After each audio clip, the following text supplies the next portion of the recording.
Don't know what this is the first gathering of Florida painters. So, wow. And for right now, I'm stepping in as honorary president. I just put it together. So if we have any volunteers when we get this thing official, please get with me at the end of the meeting. So, the idea behind Gathering of Florida Painters actually started with Nick Slavic. Where's Nick? Hey, Nick. Everybody give it up for Nick because he started this whole thing. You got a couple guys together and they started sharing their secrets. And if anybody here holds your secret close to you, the goal here is to steal everyone's ideas. Okay? What that will do is it'll challenge your current beliefs. So be open. When we network, the goal here is literally to come out of here better than when you got here, and to learn new things and to try new things, because your business is just a sum total of all your ideas.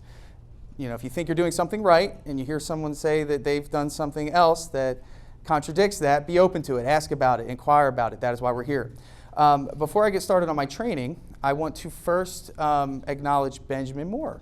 So everybody give it up for the Benjamin Moore team in Regal. So they believed in us enough to sponsor this whole event. So everything here is on their dime. And with that, just want to say, if you pass a Benjamin Moore store, go in there, ask about their products, and invest back into them. They're the reason we're here. So give it up one more time for that, for those guys. All right, guys. So anybody want to learn a bit about my sales process? Maybe get some hints, tricks, tips, secrets on how you can sell your jobs for more? Is anybody interested in that? Because that's what we're going to do today. Because we're gonna fight. I'm passionate about sales, but first, let me introduce myself. My name is Tanner Mullen. This is my team 2 years ago. We haven't had a photo shoot, but half the guys are still there, and it's a good picture, so I put it there. We need to do another photo shoot. All right, so just to give you a little bit of some of my credentials, I'm the owner of Premium Painting. Yes, I do own a painting business here in Florida. We're in Ocala. We serve Ocala, a little bit of the Villages, a tiny bit of Citrus County, but we are in Central Florida. In the past 6 years, we've generated a little over $6 million in residential repaint sales. I have 13 full-time employees. We do residential interior and exterior painting. Found a way to get 400 five-star reviews, almost 500. Very passionate about educating contractors. Actually just started turning the camera around on Instagram and sharing some ideas, taking people along for the rides on my estimates, getting feedback, and built a community around that. I have a podcast, Contractor Secrets. I am the founder of Drip Jobs, which is the logo on the hats that you guys see. And any Drip Jobs users here? Anybody use Drip Jobs? Awesome. Glad to have you guys here. I run the Facebook group that many of you, anybody in that Facebook group, the big one? Okay, cool. And I'm a husband and a father. That should be first, but all right. All right, so here's what you guys are going to learn today. This is what I'm going to share with you. I'm going to give you guys some of my insights on, number one, how to help you understand why customers buy and why they don't buy. So you guys know that. I'm going to help you guys understand some of the psychology behind this and give you some tools, tips, and tricks for when you guys walk into the door today. Number two, I'm going to provide you with powerful tools to help you overcome the most common objections. Number three, we're going to go into a deeper understanding of the buyer's journey. So really, guys, I want you guys to make this, if you're writing notes, make a big asterisk next to buyer's journey. This needs to be your focus if you want to separate yourself from the competition, okay? Number four, we're going to identify blind spots when it comes to your sales process. So you're going to hear some things today, and you're going to say, I didn't think about that. Good. That means that your next estimate is going to be a profitable one. All right, so let's first understand the psychology of why people make buying decisions. And I'd started to obsess over this because there was a time where it was 6 o'clock at night. I'd paint all over me. I was walking through a customer's front door, and the guys didn't have work Monday. Anybody been there? Anybody been in a position where there was no work on Monday? And I knew I needed to sell the job. So my wife was texting me, "Hey, are you coming home for dinner?" I said, "No, just put it in the fridge for me. I'll get it when I get home. I have to sell this job." And I know some of us have been there, and it's a tough position to be in. So this was early on. It's probably my first year in business. And what I found, though, is that I went into the house, and I kind of started to panic a little bit. I started to think, man, if she doesn't hire me, then I'm going to have to tell my guys we don't have work. So, this lady begins the process of pretty much running the show, okay? She's taking me through her home, telling me everything that she wants me to do and everything that she wants me to paint for her, and she was in control of the sales interaction. And by the end of it, she had a photo album out showing me pictures of her kids. And in my head, I'm sweating because my wife is at home. It's dinner time. And I honestly feel like I got, I was just there to be a friend. Left the house with no deposit. I was told that my price was too high. And I went home thinking, what did I do wrong here? And I think a lot of us might have experienced that. We think, what did we do wrong there? When we leave that estimate, we think, man, could I have sold that job? Could I have closed the deal? And what we need to understand is that sales is the heart of your business. It's the heart. It's the heartbeat. Without sales, you can't market. Without sales, you can't produce. You need reps. You need to sell jobs. That's your goal. You guys are a sales company and a customer service company that just so happens to paint. We're just, we're slinging paint, but we're selling. If you don't sell, you don't eat. So I felt, let me dive into this process. So number one, why do people exchange their money for a good or a service? Number one, they believe wholeheartedly. So when they make that exchange, when they write that check, they believe wholeheartedly that the amount of which they are giving you, the amount of which they are receiving in terms of value exceeds what they are giving you. So if they give you $100, they feel as though they're getting $101 in return. All of you guys do this. Every time you guys make a buying decision, you think, I'm getting the better end of the deal. Whether you're getting it or not, somebody either gave you the perception that you're getting the better end of the deal, or you actually are. And everybody who buys something feels this way. So I wanted to, number one, make sure that I knew that very well. Number two, they trust wholeheartedly that the person of which, or the company who's responsible for executing the exchange, has the expertise to carry out a successful project to the standard of which is expected. So now we know why people actually make the exchange. So if you've accomplished both of these things, number one, you made the customer feel as though they're getting the better end of the deal, and number two, they trust wholeheartedly that you can execute the project, then you've got yourself a deal. But why don't they buy? Number one, they don't believe that the amount of which they are receiving in terms of value exceeds the amount of which they are giving. In other words, if someone tells you that your price is too high, they honestly believe that they're not getting enough value. That's got to be it, right? Obviously, all of us know here that we're going to do an excellent job or you wouldn't be here. Number two, we know that you pay your guys really well and they're probably all stand-up members of your team or else they wouldn't be on your team. And a lot of you guys know that you will do anything to make sure that your customer's happy, but do they really know that? Part of them doesn't fully trust you if they haven't wrote the check for the amount of which that you want. They're doubting something, and we want to dive into that because I became crazy about it. All right, I wanted to figure out what it was that they were doubting. Number two, and that's the doubt word there, they doubt that the person of which, or the company who is responsible for executing the exchange has the expertise to carry out a successful project, and that means that they are confused. Okay, so typically a confused buyer will never buy.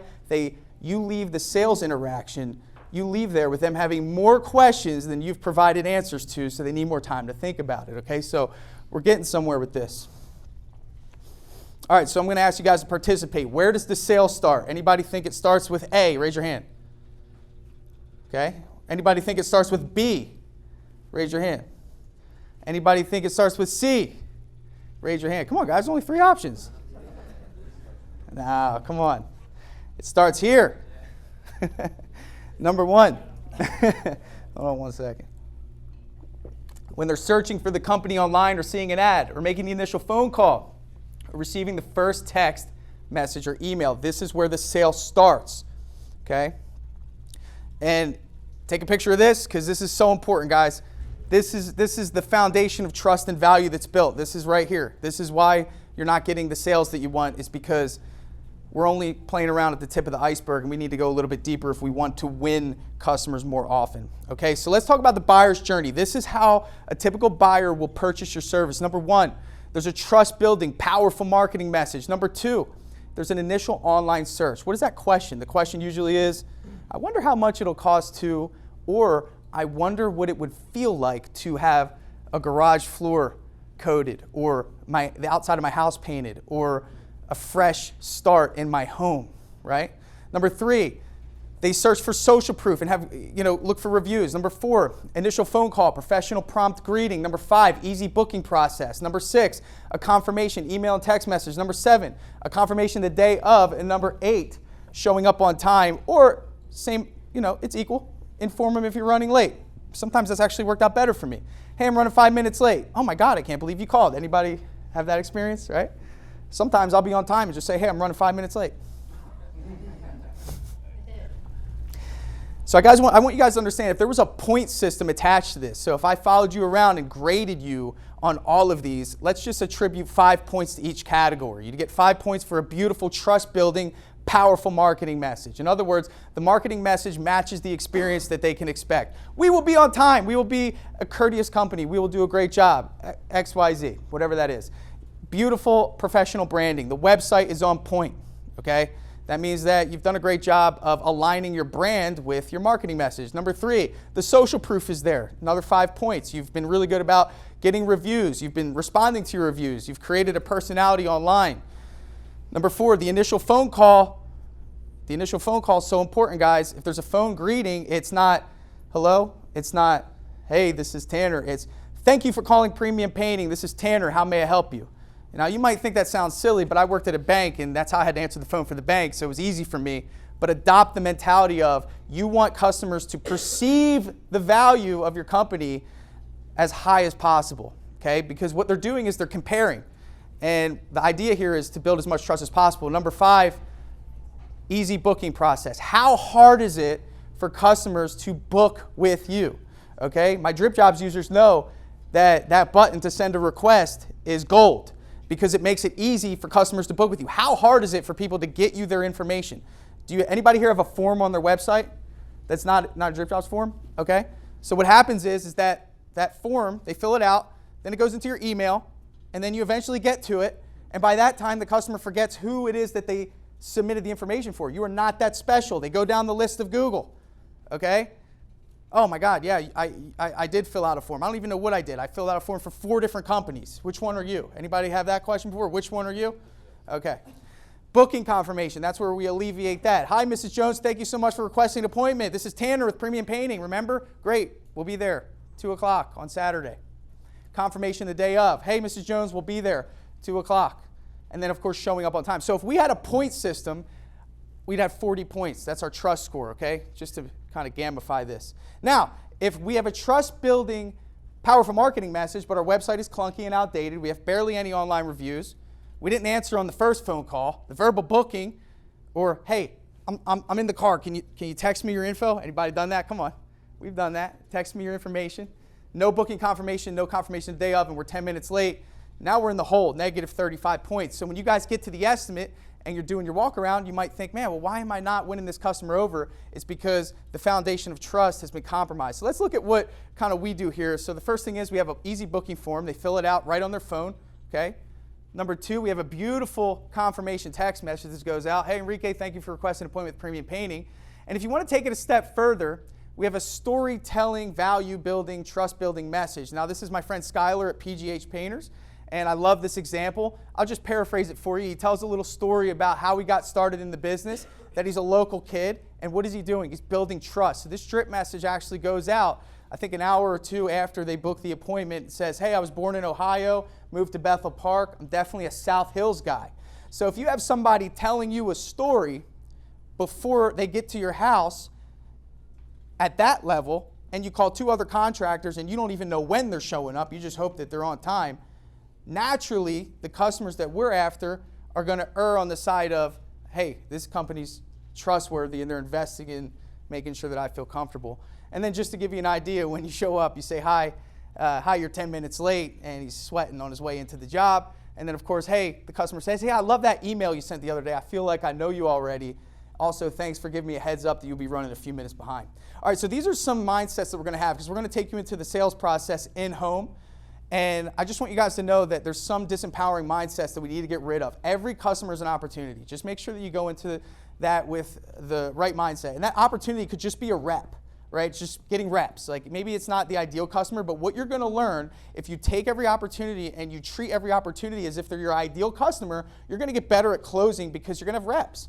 If they can't afford the price, that's totally fine, but you have to go through the process and get better at your sales. So we don't want to say they're tire kickers. They'll think my price is too high. This lead sucks. It's exhausting hearing no. It's a waste of my time. I don't care if they buy, whatever. I don't need to earn anyone's business. They're just price shopping. If you've said any of these things, you are not growth focused, okay? You're taking pricing personally, okay? And you can't do that. It's not personal. It's just business, right?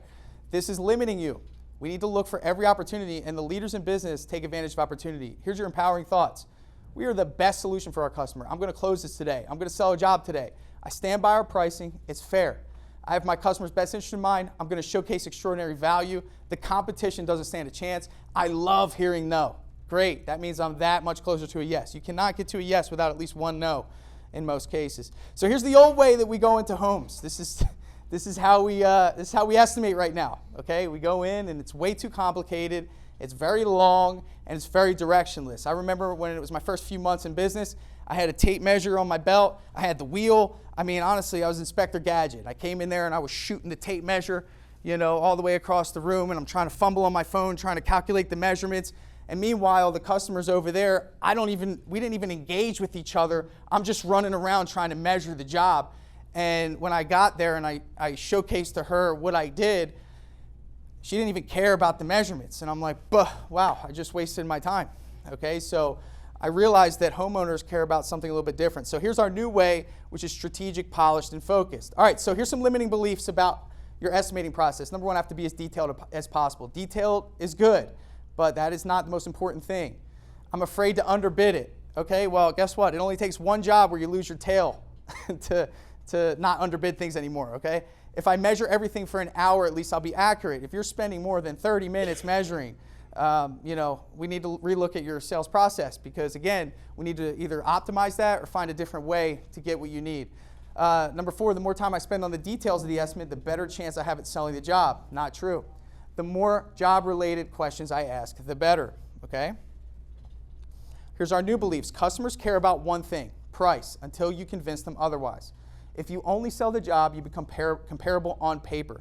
So if I have 3 contractors come to my house and they all make me feel the same way, they all tell me, hey, Tanner, we're going to paint that ceiling, we're going to use XYZ, we're going to paint those walls, we're going to use XYZ, and we're going to paint that trim, and we're going to cover your floor. Great. Okay, if they all say that, what is there left for me to compare to, guys? Anyone know? Price. And if I don't use price as my comparison, then I'm insane. That makes no sense. Because no one stood out to me. No one made me feel as though I had anything else to compare to. The goal here, guys, in this training is to become incomparable. I'm going to teach you how to do that. And then the last thing is, I'm not pushing a product, I'm offering a solution. All right, cool. You guys follow me so far? Come on, guys. All right. I know it's the morning. All right, so I want you guys to understand the psychology of a buying decision, okay? So true or false? Humans will pay more for a better experience. Yes or no? Yes. All right, so this guy, $85, he's in the nosebleeds, but if you're at $8,500, same game, different sport, you guys get it, same game, different experience. This is interesting, right? So why can't we do this in our business? And this has been my focus, and this is the foundation of the sales training today. All right, so we have 2 primary motivating factors as to why people pay more for what seems to be the same product, guys. Okay, so first things first, we go to the grocery store, all right? We got a pack of hot dogs, 8 hot dogs, 56 cents per dog. Now, if we go to a baseball game, that same hot dog, factor in the bun, $6.50. That's an 800% increase. Same dog, different place. Same dog, different place, guys. So utilize these same principles in the way commerce happens in your own business. Now, obviously, we have an outlier here. Someone can spend as much as $169 on a hot dog. It's the same dog, different experience if you want to be a part of the Guinness World Record for the most expensive hot dog, right? But that's an experience. So whoever made that exchange, whoever exchanged those dollars for the same dog, got a Wagyu beef, added in some of the toppings, and someone was able to spend $169 on a hot dog. So again, guys, think about why can't we sell our jobs for more? Here's the reality of the situation, guys.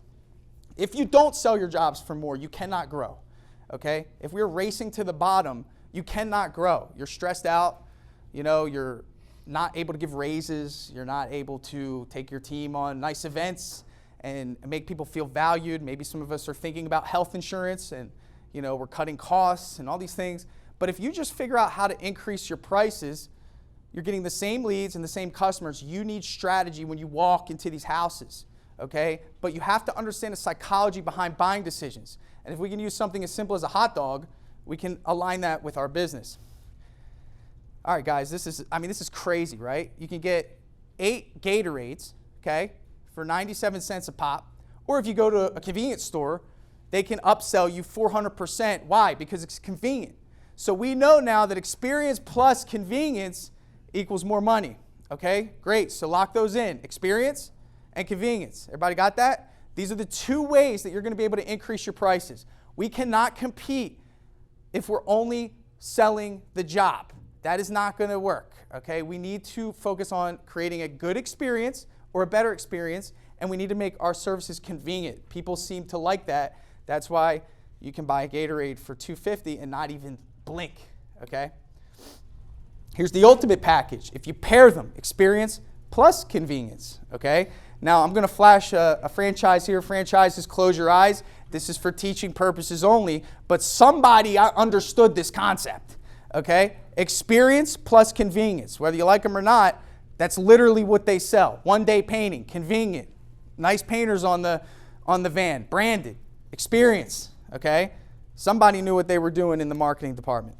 So what is really motivating people to spend more, guys? We talked about this. It's value. People want value. You guys want it. Why doesn't our customers want it, right? It's value, okay?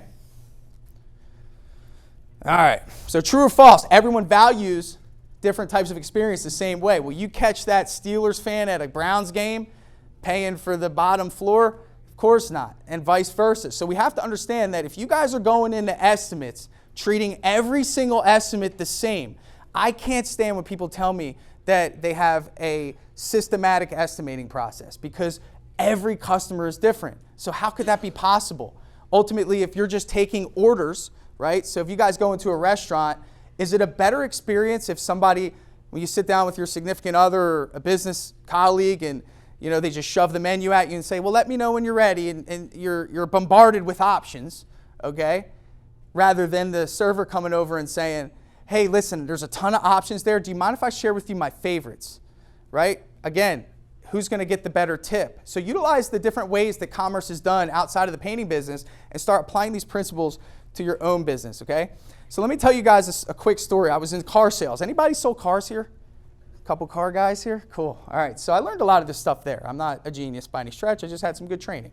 So car sales. Here's the mistake that a lot of car salesmen make. Someone comes up to the front of the dealership, and they'd say, hey, I'm looking for an SUV. And the good car salesman says, okay, great. What color do you like? And they say, I like blue. All right, awesome. Do you want it new or used? And they say, I like a used SUV. And they say, great, actually I have the perfect one. And he thinks he's doing a great job. And he says, you know what, sit here. He's trying to create a good experience. And he says, sit here, I'll be right back. And he goes and gets the keys, runs out to the car lot, and he brings in an SUV. And he says, here, sit in here. He turns it on, the AC's blowing. And he says, sit here, I want you to take a test drive. And he thinks he's doing a great job. He's like, I got her, man. This is the nicest SUV we got. So they're taking a test drive, and she says, yeah, like I just have an SUV, but it doesn't have Bluetooth. And she's like, this one has Bluetooth, right? And he goes, oh, no, it doesn't have Bluetooth. We can go back to the dealership. And by that time, the momentum's lost because he didn't inquire about what was important to her. He only sold what was important to him. How many of us are going into these estimates without this sort of strategy where we're actually inquiring deep enough to find out the deeper motivating factors as to why someone actually reached out for your services? Instead, you think just because they said they want the wall, ceiling, trim, and doors that you're going to start pushing product and start talking about your company and what's important to you when you're not diving deep enough to figure out what's important to them. You need to break the mold if you want to sell jobs for more, okay? So use that as an example, guys, because that can easily happen where you think you're doing a good job, and thankfully she said, hey, I want Bluetooth, but you could be there and they might not even be listening to you because you're not even inquiring about what's important to them. It is not their job to tell you how to sell to them, guys. You've got to be polished in your approach, okay? All right, so rules for sales success. Number 1, price is relative to value. Number 2, everyone has different needs, wants, and desires. Therefore, it would be senseless for us to have the same process for each customer. Number 3, our competitive advantage is to sell the experience rather than the product, guys. We get it. Use great paint. I'm sure all of you use Benjamin Moore as of today. And the experience we use is unique, and no one else in the world can provide it. No one has the Bradley Ellison story of how he started up his business and wants to create change. No one has the Nick Wiseman story, how he worked for Tanner and started his own business and wanted to crush me and be a competitor. I'm kidding. No one has the story of Russell Peach and how he got started and how he wanted to break into the residential painting space and create a customer service oriented company, guys. This is your uniqueness, and you need to sell it, okay? Guys, there's a lot of homeless people around, okay? Just saying, you know, I look at the message. Anybody here look at the message? Guys, the message matters. If there's a story, you're more inclined to want to give. It's just natural. The story makes there's a little more value to a story. And I want you guys to understand that when you guys are operating in a sales environment, okay? So my motto is this, the 595 rule. Some of you have heard, have you guys heard me say this in my podcast or anything? So 595 rule. So I suggest you start adopting this. Spend 5% of your time working on the quote. That's the measurements.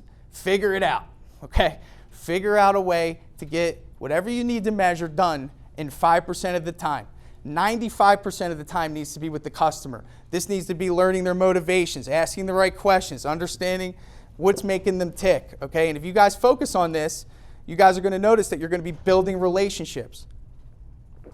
People tend, generally speaking, to buy for two reasons outside of what I told you, from who they like and who they trust and who they know. How do you guys build a foundation of trust for communication? And again, my story of running around the house measuring gave me no opportunity to meet my customer, okay? Hi and bye. All right, I'll email it to you. Can't do that anymore if you want to succeed. All right, so here's our sales objective. First, we want to ask the right questions. Then we want to provide the right solutions, and we want to leave no doubts in our ability, capability, and intent. And last, of course, we want price to be the only objection, okay? Guys, we want price to be the only objection. Guys, if we do our job and we take the sales process all the way through, we've created a powerful experience, we've built off a momentum, we want price to be the only reason. If you tell me my price is too high after I went through my entire process, I've done a good job, okay? Because at that point, you cannot see the value, so you need to go through a value-building experience. And then I'll catch you in 10 years, because then you'll remember the bad experience you had, and then we'll see you again next time. Okay, so that's ultimately the mindset we need to have, is that if, again, you guys are getting your prices too high, often you're doing a good job, okay? But we just want to make sure that we're capitalizing on those and utilizing our sales process. So here's the characteristics of a great sales experience when you guys walk into the house, okay? Number one, the focus is on the customer's needs. Number two, time is not wasted. Number three, barriers are overcome. Number four, the customer feels listened to, okay? Number five, the customer's educated. We're not selling, we're educating, okay? Number six, they feel confident that the value of your service is in equal or greater proportion to what they will receive in return. Number seven, they feel confident that you will deliver promises and have the expertise to perform the job to the highest possible standard. How could they check all of these boxes if you guys are spending 80 to 90% of the time running around the house doing your measurements and 10% of the time with the customer and then running home to send the email with the quote, okay? It's literally impossible. So you need to make sure that you're spending that time. It's so valuable. All right. So we're going to go through the questions of my estimating process. This is my suggestion to you. This is a good framework for you to use, because if we utilize these questions when we walk into the door, it's going to set us up to provide the right answers. So number one, what's the story, customer? So how many of us go into an estimate, we knock on the door, and we introduce ourselves, and we say, all right, what are we doing today? As if you don't already know, because that's the only thing you've been trained on. Oh, well, I'd like the exterior painted. I know you want the exterior painted, but why? There's always a reason why. There's something deeper there. And literally, guys, it's simple, but this is the key to your sale. What they say right here. I'm going to give you guys all of the reasons why. You're going to have everything today. You're going to have the reasons why. I reverse engineered the whole thing. There's only a finite amount of reasons, and we just got to master them, right? Okay? So let's get into that. All right, so look, this is why people want their houses painted, right? I mean, this is it. If you guys can think of something else, let me know. They'll fall into these categories. There's an HOA letter. Ready for a change of environment. They want to change the color. They don't like the color. There's rotting or repairs that need to be done. It's fading or it's peeling. Or they're moving out or moving in. Can anyone think of anything else? Did I miss anything? Okay, so we know all the reasons why people want their house painted, and we need to memorize them, so when they tell us, we know what solution to provide. So actually, guys, in this scenario, you should have 1, 2, 3, 4, 5, 6 sales scripts ready in your back pocket for whichever one they say. And you should have solutions for each one, okay? behind every single why, there's an underlying motivation. Somebody that wants to get painted because of an HOA letter, are they your ideal customer, yes or no? You think so? If they really cared and valued painting, would they have gotten it done before the HOA had to let them know? I don't know. Ready for change. This is a want. They hate their colors. This is a want. Rotting in repairs. Need. Fading. Need. Moving in. Moving out. So in other words, guys, the first example, the HOA letter, they just want to get it done to get the HOA off their back, right? Ready for change. Obviously, this is a want. So here's an example, guys. I went into a house one time, and I was so excited. I went in, I said, hey, I'm using these products. My team is so great. I got a team of 4. We're going to do an awesome job. I pay my guys really well. They're all W-2. All the things that we just add value on. We think, this is great. Oh, we have workers' comp, and I have a really nice proposal, and I've been doing this for 7 years, and I'm going and going and going. He's like, awesome, man. Yeah, so I'm getting ready to sell this place and rent it out.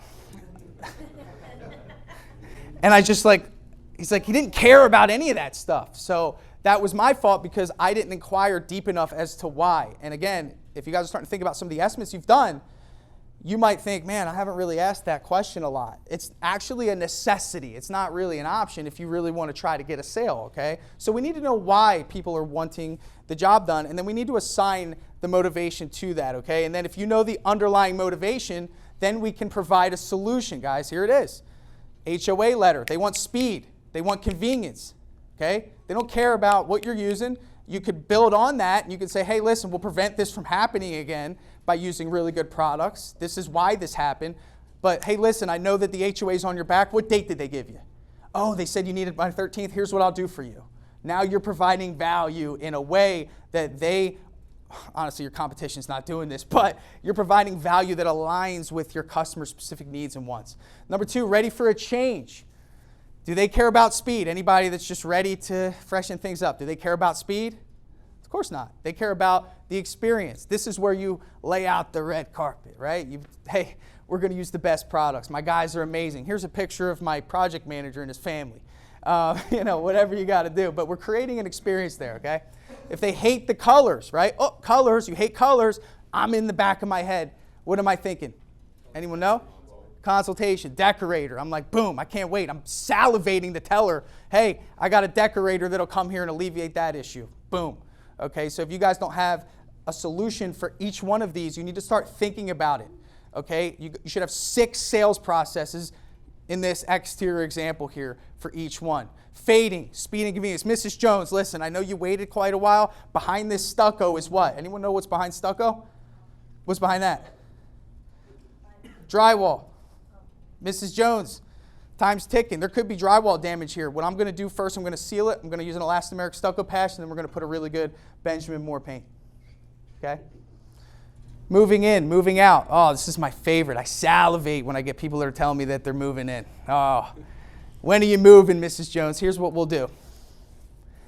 I normally don't do this, but I have a flexible customer. I'll get you in. Okay? I'll get you in.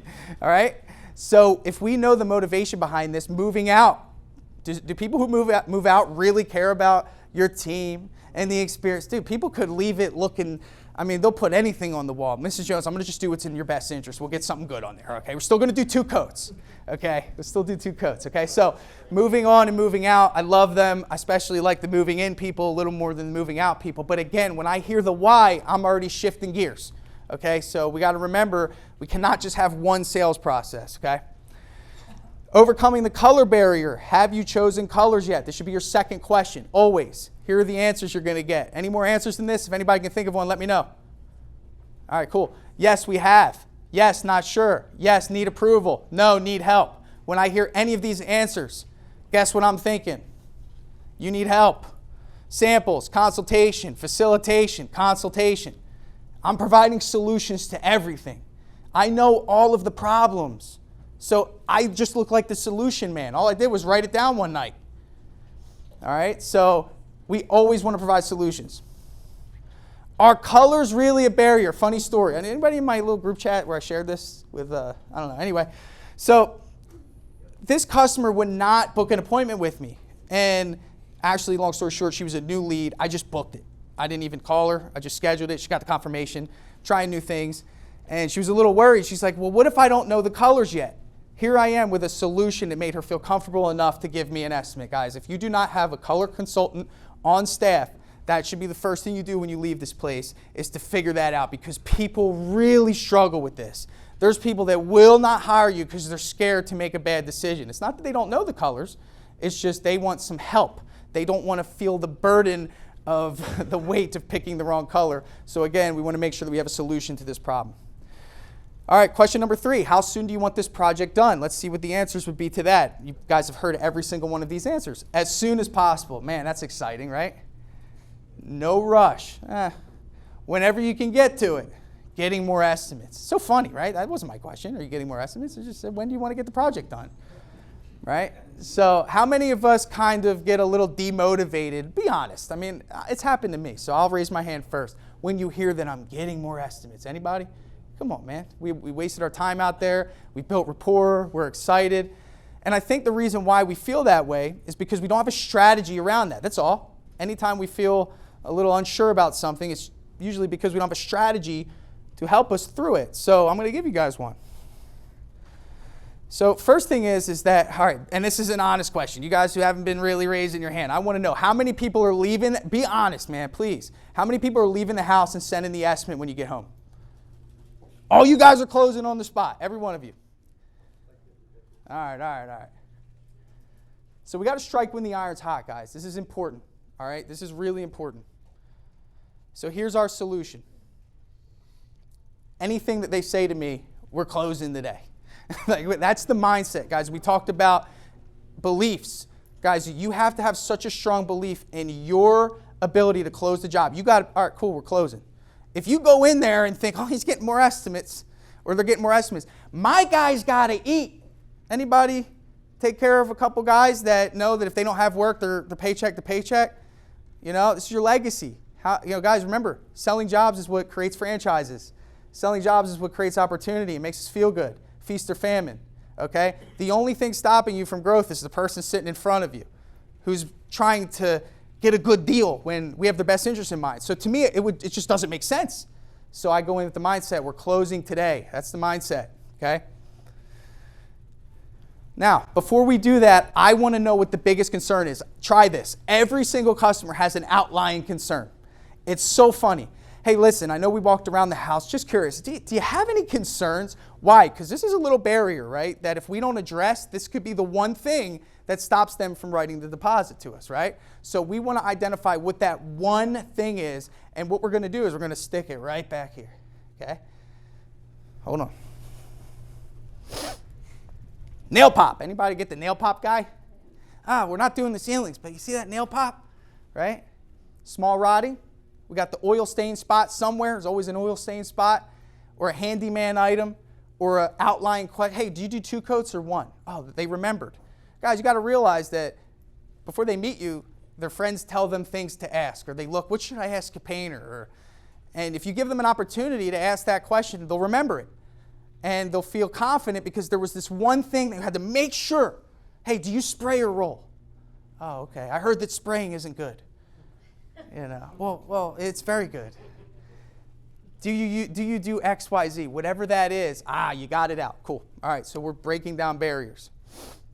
All right, here we go. We have a few options on how we're going to do this. Now, we're going to talk about this in a second. I'm going to go in here, but I like this question here a lot.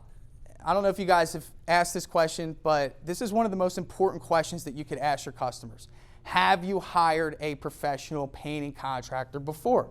Number one, we cannot assume that someone's been through this process. Generally speaking, if you go to a car dealership, all of you guys know how that process is going to go, right? You go in, someone's going to greet you, they'll take you for a test drive, they'll haggle you, you'll meet the manager, and it's just this whole repulsive experience. You go into a restaurant, right? You guys go in, Steve and I and the team went yesterday. What did we do? We met the hostess. They told us that there'd be a table ready. We sat down. When we're waiting, we knew that we'd have a menu and that there would be drinks, you know, and they'd offer to take our order, right? So we know this system. Buying a house, guys. So the interesting thing about our trade is that every painting company does things different. So they don't know what they're going to get. So at this time, I just want to know, who am I going to be compared to?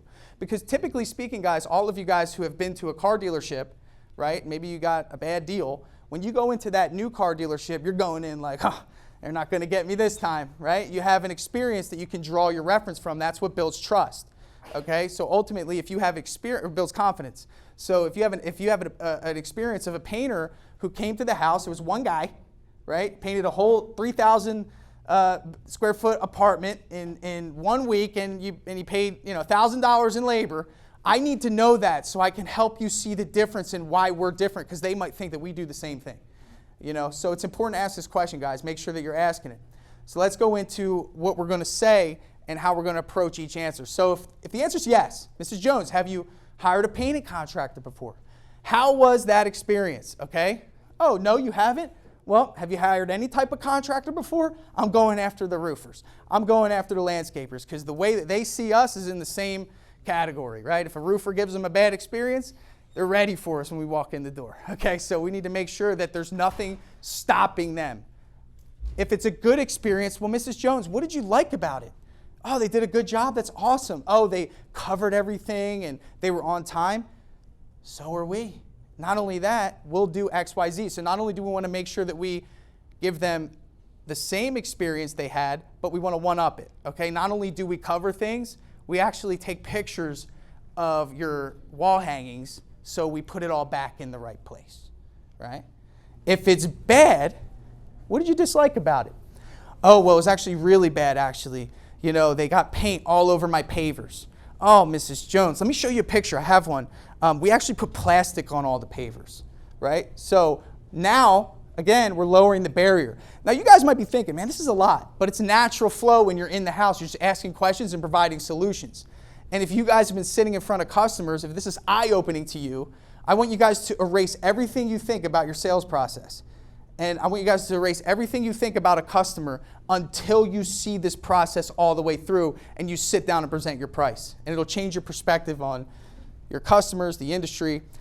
So when you guys are getting ready to tell them about your process, right? Here's where we take everything we learned, okay, from our customer. We want to give them small bites. We don't want to fire hose your customer, because you can have information overload. So, all right, Mr. Jones, before we get started, let me tell you a little bit about our process. So you might be sitting at the table and you are going to reiterate everything you just learned. This is the best time to do it. This is when the iron's hot, right? We learned everything that we need to know about this customer. I'm going to give you guys an example here. So let's go through this scenario, and make sure I'm good on time, Nick. Got a few more minutes. All right, so question number 1, the answers to this question, the why. There was rotting wood. They were worried about future damage. Number 2, they didn't choose colors, so they need help. Number 3, they want the job done as soon as possible. Hey, that big concern, how long will this paint last? And number 5, they had a bad experience, they didn't show up on time, right? So when we know all the answers to these concerns and questions, now we can be the hero. Hey, Mrs. Jones, listen, before I get started, I want to let you know our team is made up of 4 painters, and this is our ideal job type. We like to staff big teams on jobs like this to ensure quality and efficiency. You will absolutely love our project manager, Shamel. He's very, very familiar with this style house and has a great personality. He'll make you feel comfortable, and he'll take great care of you. So you told me that you were a little worried about the wood rotting, and I know it's a major concern. Let me tell you about Todd, my father-in-law. He's an amazing carpenter. Not only will he assess the damage, he will actually invite you to assess it with him so you guys can go through it together. We can make sure that we take care of it all, because once we repair it, there's no going back. You'll never see what's inside of it. It's a great opportunity for you to be a part of our project, so there's full transparency.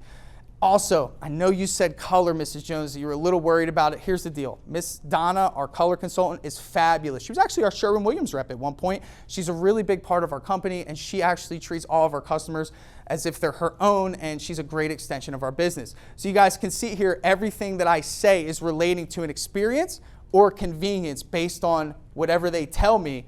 I utilize that in my pitch before I sell the job.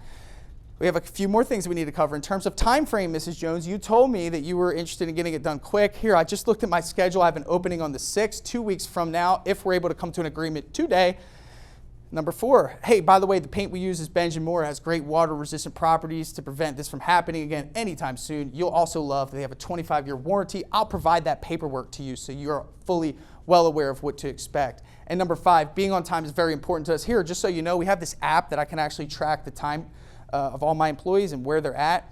This way you know that we take it very seriously. Promptness is one of our core values in our company. Okay, so what did I do there? I mean, I just took everything that she was concerned with and provided solution. So by the time we sit down, there's no more confusion.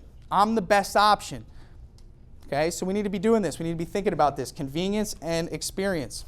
Okay. So pricing the job. Number 1, here's some rules about pricing the job. So a lot of us get hung up on this. I'm going to brief this. We're not going to go too heavy on this. Number 1, your price is 100% dependent on your cost. Price is marginal. It can change. You must have a general idea of what your team is capable of. No one knows that but you. You must have a general idea of how much paint you'll need, and ideally you'll use a calculator. I have a free calculator at sellpaintjobs.com. Anybody have that calculator? Anybody using that thing? Yeah. All right, so this is just an example. I'm going to move kind of quick here. Our total cost is $44.50 on this job, assuming these variables. Know your numbers. Now, here's the deal, guys. If you want to be above the line in terms of closing deals, we have got to get comfortable with manipulating our price. We should all have 3 prices, really. If I have no work, you better believe I'm lowering that price to make sure my team stays busy. So when I go into a house, I know 3 prices that I'm going to sell this job for. Okay, remember what I said. Everyone wants to feel like they're getting the better end of the deal. Who here would be happy selling every single job? Happy if you got to close at 45% profit. Would you guys all be happy about that? I would. Okay, I would. I'd be fine with it if I got every single job, right? So we need to be open to adjusting our pricing because, guys, pricing is relative.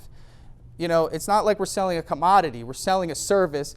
Everyone pays their team different. Everyone pays different prices for paint. So when we all go to a price, I guarantee a house, I guarantee you all of us, if we looked at the same house, we might all have different prices or different ways we came up with it. So we need to be open to having a variable price. It just doesn't make sense to be fixed. That's my price. No, it's not.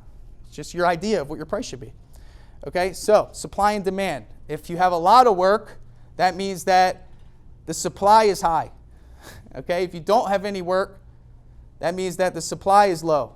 Right? So in natural economics, if the supply is low, raise your prices. If the supply is high, that means you have no work, lower your prices, right? So ultimately, you need to use this in times of famine. If you know that your margins are a little too high, we lower them. All of us do this, but be open to do it before you need it. And you'll find that you're going to close more jobs more consistently. Price, presentation, and closing. So, value proposition. Does anyone know here what a value proposition is? Do you guys use those? Okay, value proposition. Think about it. Exterior painting, concrete coating. What are some things that we can add on to add value to our services that we could use as negotiation leverage, right? Pressure washing different areas, roof cleaning, maybe repairing that garage door. Hey, I wanted some shelves in there. Hey, do you know a handyman that can throw in some shelves and maybe help sell a $10,000 paint job? Whatever you can do to build value. Anybody hear this before? Yeah? Okay, we have to think about it. So, here's my mindset when I hear this. If I did everything right, I alleviated all your concerns, I built value, then it must just be price, right? It has to be. Why wouldn't you hire me? Why wouldn't somebody not hire anyone in here? You guys are all going to do a good job. Everyone's got great reviews. We have our customers' best interest in mind, so it's got to be price. This is where we become flexible, okay? So, okay, I understand. Who's comfortable with asking this right after, hey, I'm going to get more quotes? Now, listen, some of you guys might be booked out to the moon, and you're not going to do any of this. And I understand that because I've been there. I'm going to walk away, but I'm talking to some of you that are in a growth phase. Maybe you're growing to a new crew, and you need to capitalize on opportunity, or it's slow. Okay, all of us, whether we're successful or not, are going to go through a growth phase or it's going to be slow. This is where you pull out this process. All right, Mrs. Jones, I understand you want to get some more estimates or need to think about it. May I ask you a question? Guys, this is the most powerful question in sales. Figure out what the budget is, right? Normally my customers tell me that it's because our price. It has to be price, right? It's got to be. We did everything right. You love us. We've talked. We're friends. Did you have a budget in mind? Just curious. Oh, okay, right? So now, and guys, 99% of the time they'll tell you the budget if you ask. Well, we want it to be around Anybody hear that before? Okay, we're still getting a few more quotes. Okay, I understand. May I ask you a question? Normally when my customers, why are you getting more quotes if I just showcase to you that I'm the best option? Why are you getting more quotes if you could trust me, you like me, I learned about you, I know your motivations, I'm the right fit for you. Why are you getting more quotes? It's got to be price. Everybody get that? It's price. So that's where we are flexible with our margins, because we can come in and say, listen, you want to be at, well, what if and I'm going to teach you guys that real quick. The budget will tell you everything. Yes, I'm hoping to be around $8,000. So we are no longer selling a $10,000 job. We now know that they are willing and able to pay $8,000. And you guys would be so surprised. Could all of us make money on a job that costs $4,500 and sell it for $8,000? Of course. We just won a deal. How much are you going to give it for, though? That's the question. So in your head, you should be like, bingo, because you know your margins. You went in there knowing what your bottom line is, your middle of the line is, your top line is, right?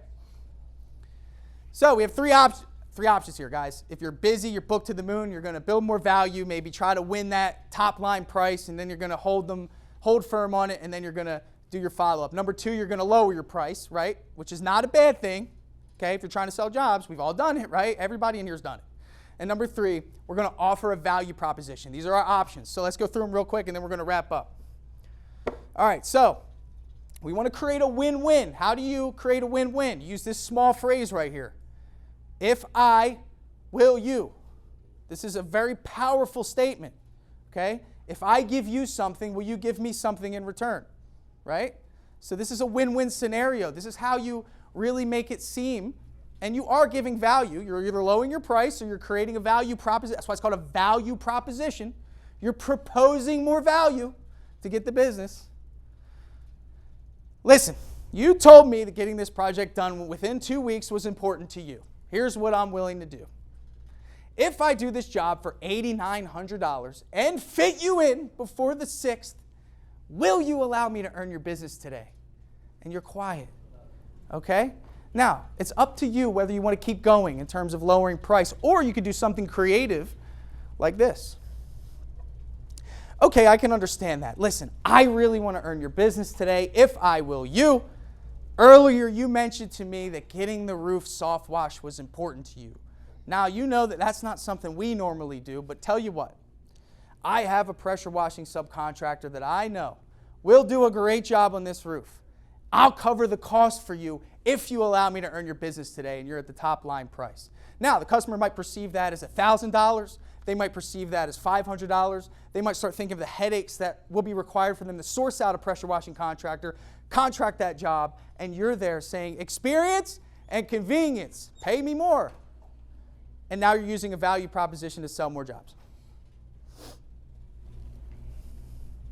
And of course, you can follow up with purpose. Now, following up, obviously, guys, is what you're doing most often. Okay, we know this. But there's a purposeful follow-up now when you know the motivations. Mrs. Jones, hey, I still have that opening for the 6th. Did you think about it? Right? Mrs. Jones, listen, Donna's schedule, our color consultant, she's booking up. Are you interested still? Right? If you know the why, then now you have a more powerful follow-up. A lot of us are calling these customers saying, hey, just checking in on the quote. Hey, did you have any questions? And you're not going in purposefully. You're not going in with the motivation as your leverage. Okay? This is very important. So now when you follow up, you have leverage. Now, here's an example, guys. Okay? Here's our rules for follow-ups. Follow up with purpose. Utilize automation. Capitalize on interest. Continue the conversation. Be direct and deliberate. Create a win-win. I'm going to go through this real quick. Last 3 slides. Hi, Tim. Thank you for requesting an appointment. This is a sales journey that I was able to capture because a lot of it was done through text, just to showcase to you guys how I'm operating in my painting business. Hi, Tim. Thank you for requesting an estimate. He filled out the form. He got a confirmation. We booked the appointment. He got a confirmation. After I sent the proposal, he got a notification letting him know that the proposal's in his email. Okay, so this is one that we did from afar. But when we went to site, we learned that he had a motivation. His big motivation was he was selling the house because his parents had passed away. They were elderly, and he wanted to fix it up to sell. Okay, got it. Hi, Tanner, 2 questions. How many coats on the exterior, and when can you start? This all sounds really good, right? I'm like, bingo. Wait a minute. Hey, Tim, exterior gets sprayed and back rolled. We have plenty of paint on it plus a primer. New stucco repair will be primed. Need a good stucco guy. I have a referral. Experience Convenience. Got it. I know you're selling. Can get both jobs done within 3 weeks. Experience Convenience. Got it. Got to get colors picked out. We offer a free color consultation. Experience Convenience. Got it. Nothing he can say now. What are you waiting for? Okay, cool. One last question. Do you guys have insurance? Sure do. Okay, here's my situation. I'm going out of town. I'll be back on the 28th. If it's possible, I'd like to start on the week of May 1st. Okay, hopefully we can have a quick turnaround. I said, perfect. Yep, we can do it on the 1st. Everything's looking good. Now, he tells me, oh, well, Tanner, actually, you know what? I don't know if I could do the interior. Well, wait a minute. You told me that this was a package deal. It was interior and exterior. This is an $8,900 job. Now it's down to $34 and change. What's going on? And I emphasized to him, I said, hey, just so you know, it was priced with the efficiency of having the team there. When one area is close to completion, we could start the second area. And then also really not trying to rush you here. Guys, and this is full honesty. I do not manipulate people. This is honest, always integral. Not trying to rush you, but the day you want the job done is in 2 weeks. And I do 4 to 5 estimates a day. Okay, so you're delaying whether or not you actually want to move forward could cause us to push you out further, which I know is important to you. Now, if you want to wait, that's fine. I don't know when we're going to get your job done.